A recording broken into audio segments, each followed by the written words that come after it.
តើអ្នកដឹងទេការទុកចិត្តមិនអាចទិញបានហើយក៏មិនអាចសុំបានដែរវាត្រូវបានកសាងតើអ្នកចង់ឲ្យអ្នកដទៃទុកចិត្តអ្នកចាប់ផ្ដើមពីរឿងសាមញ្ញ3យ៉ាង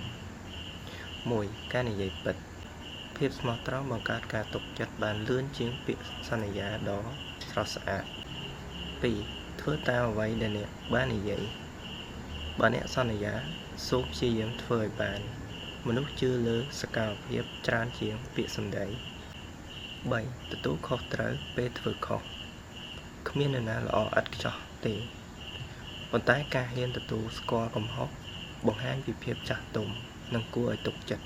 ការទុកចិត្តមិនត្រូវបានកសាងក្នុងមួយថ្ងៃទេប៉ុន្តែវាអាចត្រូវបានបោះបង់ក្នុងពេលដ៏ខ្លីដូច្នេះសូមឲ្យសមត្ថភាពរបស់អ្នកនិយាយជំនួសពាក្យសម្ដីតើអ្នកគិតថាអ្វីជាគុណសម្បត្តិសំខាន់បំផុតរបស់មនុស្សដែលគួរឲ្យទុកចិត្ត